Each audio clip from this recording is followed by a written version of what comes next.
So I'm going to make like a pasta bake. I'm going to use onions as a bit of the base of it.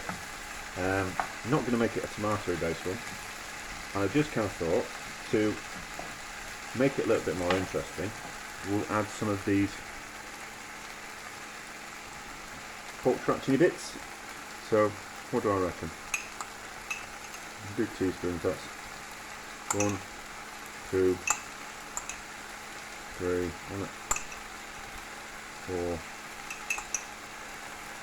5. Stir that in. It's just, I think we're going to need all of those. Oh no, it'll cook down. I'll put more in. Another one in. There's a bit of fat going in there as well, which is going to enrich it. But I think the pork scratching bits will vastly improve it and kind of give a background depth of flavour. Yeah, it looks like quite a decent amount. Then what I've also done as well, because there's something else I want to do with the pork scratching bits, and I thought I might run out. So I bought some Mr. Porky pork scratchings. So if I run out of those, what I'll simply do is I'll crush these up in the bag and use those. So we'll cook those down so they go nice and soft, and then we'll see how intense they are, and we'll give it a bit of taste. I put salt in as well, and just a little bit of fat. But we'll cook those down, and then we'll use those as the base for some kind of pastry bake. And I've got something else I want to do. One more thing I want to do with them, just as an idea of background kind of flavour, but I think they'll work really well. Cooked down enough, and there's plenty of pork scratchings in there. So that's a taste.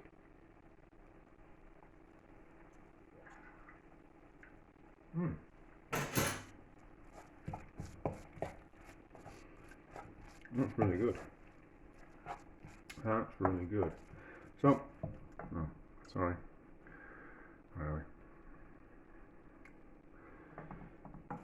So I'll use that in the pasta bake. I'm thinking lasagna sheets.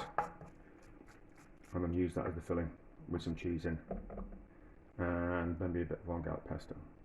But I think that'll make something that's not got the only meat in it's going to be the pork scratchings. I think you won't be able to really kind of tell, and you won't really tell that it's not that much meat in it. So we'll see how that turns out. There we go, baked pasta thing made with the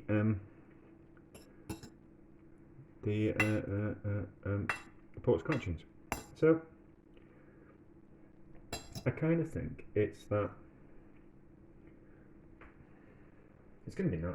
I mean, pork scratchings. What's not nice about them? It's just a waste not want not type of thing. So it's, if you're going to render the fat out of the pork skin and the pork fat, you get that byproduct. It's full of flavour, and you can add it to things, or you can feed it to the pets. So is it worth doing? I don't know. If you want to cut down on your food waste and kind of not waste any kind of flavour, yeah, it's nice. I think you could you don't have to do all that I did. You could just buy some pork scratchings, and smash them up in the bag and have the same kind of effect.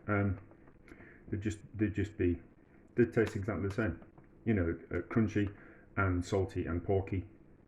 And even, I'm sure I've seen something recently, I'm sure you can buy like powdered pork rinds in America.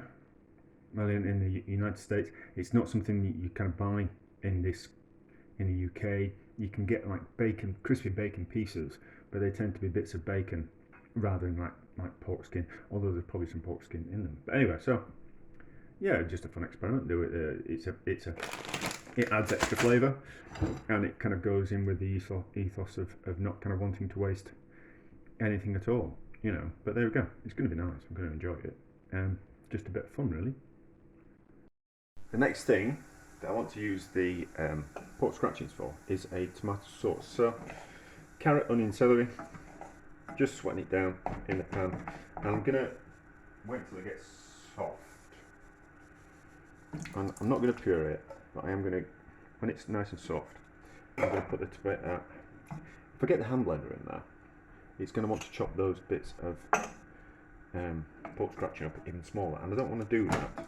So I was kind of thinking we'll cook it, and then we'll get the potato masher in. So we'll kind of smash everything up, and that will keep those a bit whole. So they can go and actually go in now, and the longer we cook into it, the better. So because I did do a tomato sauce with the chicken skin went in and chicken fat, and it was delicious. So the pork scratchings, same kind of effect. I think that will just kind of lift that tomato sauce. So let it cook down, let it cook slowly.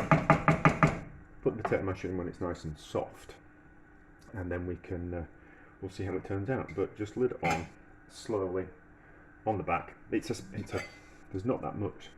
Ordinarily I cook it with that lid on, but I think lid off, it's going to dry out too much before it's cooked. So we can always cook it until it's tender and then leave the lid off at sometimes at a later stage. But gas at the back, small, yeah, bring it up to temperature, turn it right down and move it onto a smaller gas ring, and then it should make a nice tomato sauce. There we go, cooked down lots and lots. So just run the potato masher through it. It'll crush up all the vegetables and make a thinner sauce, but without having to lose that bit of texture.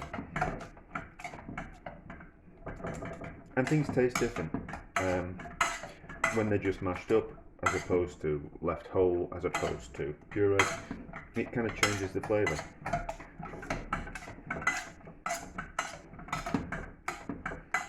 So I kind of think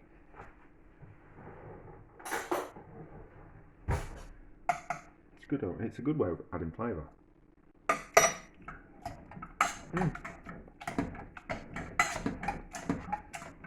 You know, from something that was going to be like a waste product that was just going to throw away, it's kind of something for nothing again. You know, get the gammon and you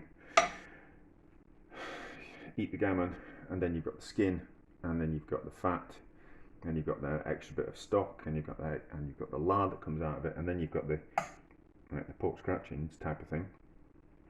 So you're not wasting anything at all, because anything that you put in the bin that you can extract some flavour out of, anything that you would normally put in the bin that you can extract some extra flavour out of, or some value out of in some way, is a good thing. Yeah. So I'm not going to say I'm going to do it all the time. I'm not going to say I'm going to incorporate into my food, but certainly if times were extremely lean, that's what I'd do.